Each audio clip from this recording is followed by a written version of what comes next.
हिसार के सिरसा रोड स्थित Imperium resort में इंडियन नेशनल स्टूडेंट ऑर्गेनाइजेशन की नवनियुक्त प्रदेश कार्यकारिणी की पहली बैठक आयोजित की गई। बैठक की अध्यक्षता इंसो के राष्ट्रीय प्रभारी एवं जेजेपी युवा प्रदेश अध्यक्ष दिग्विजय सिंह चौटाला ने की। बैठक में प्रदेश अध्यक्ष दीपक मलिक सहित प्रदेश भर से नवनियुक्त पदाधिकारी शामिल हुए। इस मौके पर पत्रकारों से बातचीत करते हुए दिग्विजय चौटाला ने बताया कि इंसो का 24वां स्थापना दिवस 5 अगस्त को चंडीगढ़ में छात्र विजय दिवस के रूप में मनाया जाएगा। बैठक में हरियाणा के कॉलेजों और विश्वविद्यालयों में छात्र संघ चुनाव बहाल कराने की मांग को लेकर आंदोलन शुरू करने का भी निर्णय लिया गया। उन्होंने कहा कि 15 अगस्त से प्रदेश भर में हस्ताक्षर, पोस्टर और पर्चा अभियान चलाया जाएगा तथा सरकार को छात्र संघ चुनाव बहाल कराने के लिए 30 दिन का समय दिया जाएगा। इसके अलावा उन्होंने नीट विद्यार्थियों द्वारा पेपर लीक और अपने अधिकारों को लेकर किए गए आंदोलन की जीत देश भर के विद्यार्थियों की जागरूकता की जीत बताया। दिग्विजय ने यह भी कहा कि आज की युवा पीढ़ी जाति और धर्म के नाम पर बंटने के बजाय फीस, दाखिले, पेपर लीक और शिक्षण संस्थानों से जुड़े अपने मुद्दों को पहचान रही है। एक सवाल के जवाब में दिग्विजय ने कहा कि आरक्षण जरूरतमंद लोगों को मिलना चाहिए और देश में सामाजिक समानता स्थापित होने तक इसकी आवश्यकता बनी रहेगी।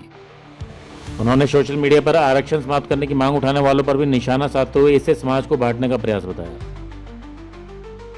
वहीं दिल्ली के छात्र आंदोलन के मामले में दिग्विजय चौटाला ने उच्चतम न्यायालय की टिप्पणियों का स्वागत करते हुए कहा कि रिकॉर्ड और वीडियो सुरक्षित रखने तथा गिरफ्तार विद्यार्थियों की रिहाई के निर्देश न्याय व्यवस्था में विश्वास को मजबूत करते हैं।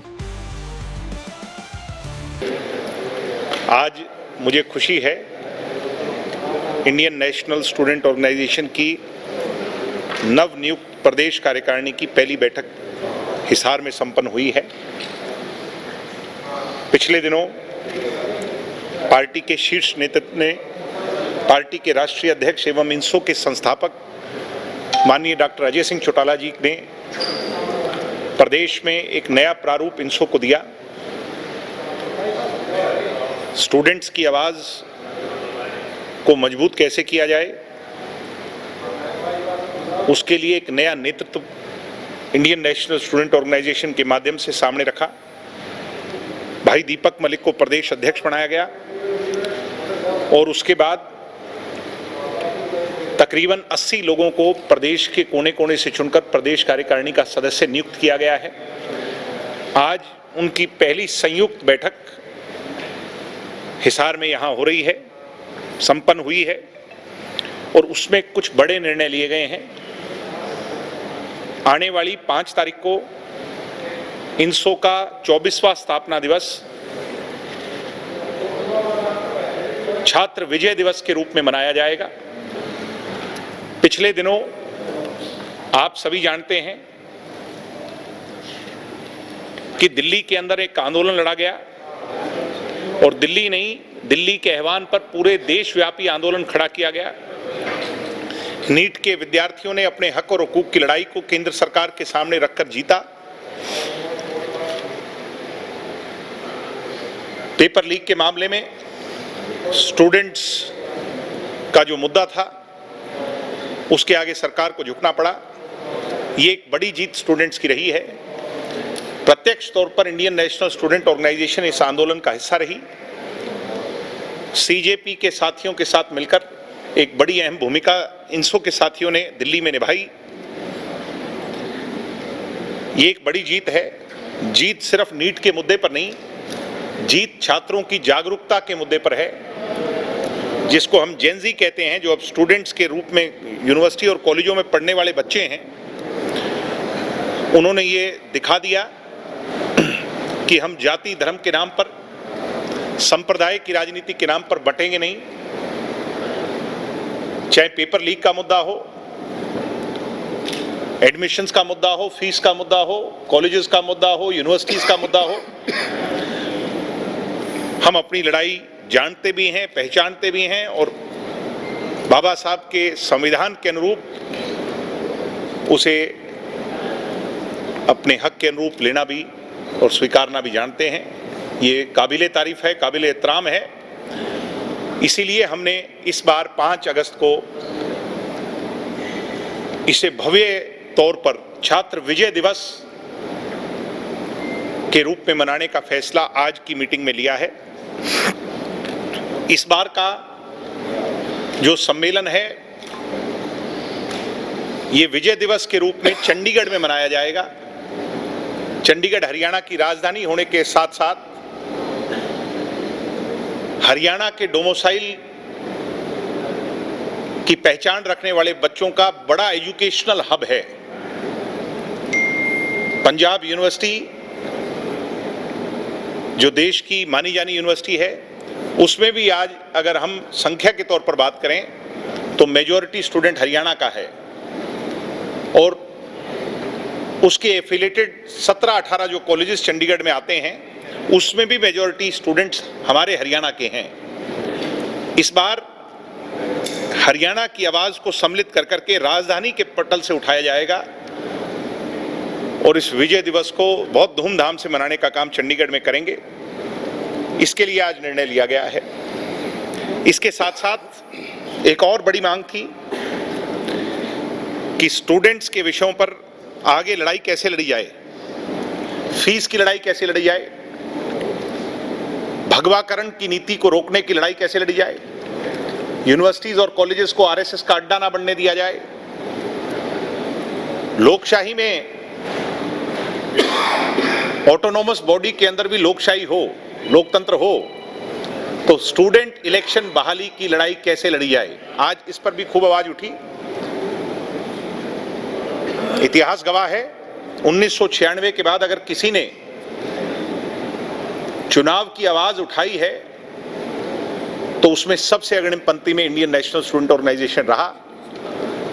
जब मेरे नेतृत्व में 2013 से लेकर के 2020-21 तक इस लड़ाई को हम निरंतर लड़ते रहे। आप हिसार की धरती तो इस बात की गवाह बनी कि जब हमने उस आंदोलन को अपने अंतिम अंजाम पर पहुंचाया गुरु जम्बेश्वर यूनिवर्सिटी के अंदर, हमने एक ऐसा आंदोलन चलाया जिसके आगे सरकार को झुकना पड़ा। गांधीवादी तरीके से सरकार को यह स्वीकारना पड़ा कि चुनाव नीड ऑफ द आवर है, एडमिनिस्ट्रेशन के सामने स्टूडेंट्स की भी आवाज होनी चाहिए और यही डेमोक्रेसी की खूबी है, यही उसका खूबसूरत गुलदस्ता है। इसके लिए हम फिर आवाज उठाएंगे क्योंकि बीजेपी जगह जगह, हरियाणा में ही नहीं, जहां हरियाणा में इन लोगों ने हामी भरने के बाद भी चुनाव पूर्णतः बंद कर दिए, हमारे निकट राज्यों में राजस्थान में भी जब से बीजेपी की सरकार आई है चुनाव बंद है। जहां जहां बीजेपी की सरकारें आ रही हैं वहां वहां चुनावों पर ताला लगाया जा रहा है, यानी डेमोक्रेसी की हत्या हो रही है।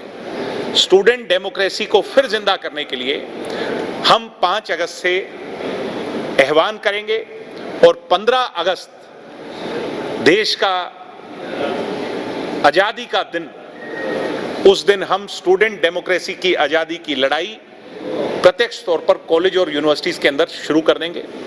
मैं भी उसमें शामिल होऊंगा और प्रदेश भर में हम हर यूनिवर्सिटी और कॉलेजेस में जा जाकर, क्लासरूम्स में जा जाकर सिग्नेचर अभियान चलाएंगे, पैम्फलेट अभियान चलाएंगे, पोस्टर अभियान चलाएंगे, जिसमें स्टूडेंट्स को जागरूक कर करके उन्हीं से पोस्टर बनवा करके, उन्हीं से सिग्नेचर करवा कर करके उनकी भावना को सरकार के सामने रखेंगे। आज ये भी फैसला लिया गया कि 15 अगस्त से 30 दिन का समय सरकार को दिया जाए, लिंगदो कमेटी के प्रत्यक्ष चुनाव हरियाणा में लागू हों। इसकी आज यूनैनिमसली हमारी मीटिंग के अंदर फैसला लेकर के घोषणा की गई है। हम सरकार को चेताना बताना चाहते हैं आज हिसार से कि 5 अगस्त से पहले अगर सरकार इस पर निर्णय ले ले तो आंदोलन की आवश्यकता नहीं पड़ेगी। अगर सरकार अपने अहंकार में डूबी रहेगी तो जो हाल दिल्ली में इनका हुआ है वही हाल कल को हरियाणा में नायब सिंह सैनी की सरकार का होगा।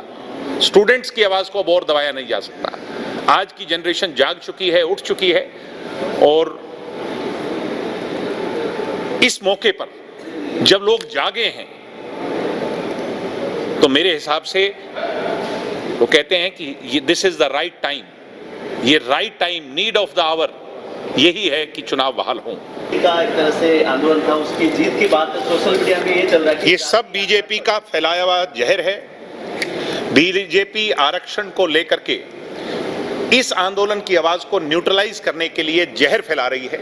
सोशल मीडिया पर आरक्षण हटाओ की जो नीति का नारा उठा रहे हैं वो आरएसएस और संघ से जुड़े हुए लोग हैं। मैं आज इसके खुले तौर पर बोल रहा हूं। इसमें दिग्विजय चौटाला की राय क्या है? मेरी राय, सपोर्ट करते हैं या नहीं? आरक्षण जरूरतमंद को मिलना चाहिए, इक्वेलिटी होनी चाहिए। अभी भी देश के अंदर भेदभाव की जो नीति बीजेपी और उसकी कम्युनल बॉडीज जो हैं, जो देश को उस ओर धकेल रही हैं, ये आरक्षण हटाओ की नीति की आवाज उठाने वाले लोग जो हैं वो देशद्रोही हैं। तो दिल्ली जैसे उसमें आंदोलन में जो बच्चे थे, जिन लोगों ने प्रयास किए, लाठी भी खाए, अब उन जो बच्चे, आज माननीय उच्चतम न्यायालय और देश के सीजीआई का जो बयान आया है वो स्वागत योग्य है। आपको और हम सबको उसका स्वागत करना चाहिए। सीजीआई साहब ने सभी रिकॉर्ड्स को सील करने को कह दिया है, सभी वीडियोग्राफी को सील करने को कह दिया है, जो बच्चे पकड़े गए उनको तुरंत रिहा करने को कह दिया है, और ये दिखाता है कि अभी भी इस देश के अंदर जस्टिस जिंदा है। ब्यूरो रिपोर्ट, नई ताज़ा न्यूज, हिसार।